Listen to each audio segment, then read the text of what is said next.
After nearly 7 months of NSA disclosures, President Obama finally came forward with reforms to the spy agency, acknowledging that the current capabilities of the NSA do leave open the possibility of abuse. Given the unique power of the state, it is not enough for leaders to say, "Trust us, we won't abuse the data we collect." For history has too many examples when that trust has been breached.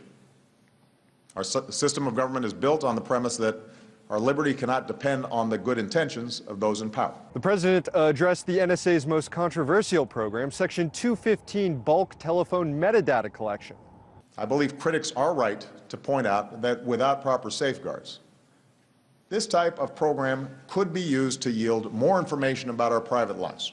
I am therefore ordering a transition that will end the Section 215 bulk metadata program as it currently exists.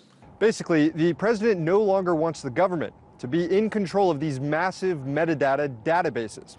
And he's instructed the Attorney General and the intelligence community to come up with a new method of storage and report back on March 28th.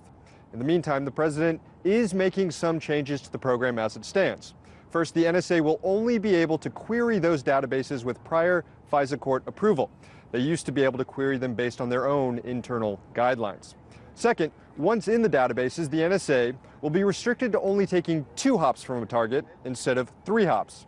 These changes deal with access to the databases. They do not deal with bulk collection. Bulk collection of virtually all Americans' metadata will continue, which is why critics of the NSA are skeptical of the president's announced reforms. Former NSA whistleblower Bill Binney. He still is not being given the right perspective on technology and what's capable of technology. Instead of taking the bulk collection approach and trying to modify those legislation in that area to try to correct it, but still maintain that bulk collection, is the wrong way to do it. And former NSA whistleblower Kirk Wiebe. It's sort of a false rubric to say, or a ruse, if you will, a red herring to say, well, if NSA doesn't have it, it's safe. Not true. If it's connected to a wire, a network, NSA can get it. Now, aside from Section 215 bulk collection, the president announced a number of reforms in other areas. There's more declassification of FISA court opinions coming, a change to the indefinite secrecy that comes with national security letters, and also allowing providers to share more information about the national security letters that they receive from the government. Also, the president called on Congress to create a special panel to advocate before the FISA court in major cases dealing with civil liberties.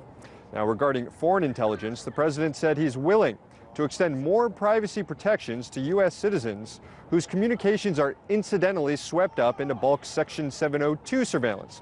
And he said he will also extend privacy protections to non-U.S. citizens as well. Now, regarding spying on foreign leaders, the president said he's put an end to surveillance on friends and allies, but did not say the NSA will stop spying on diplomats. Other things that were not addressed by the president today: nothing about the NSA breaking encryption standards as revealed by the Snowden documents. Also, the president said he's seen no abuses in the NSA programs, but he did not address reports that the NSA has been breaking into the data links on Google and Yahoo servers. Nor did he address the latest report from The Guardian regarding bulk content collection of millions of text messages around the world. So while some specific reforms were introduced, how exactly they will be implemented moving forward remains to be seen. And there's still several concerns that were left unaddressed. And it's also worth keeping an eye out on Congress to see if the president's speech disarmed lawmakers who want to substantially reform the spy agency over the next few months. In Washington, D.C., Sam Sachs, RT.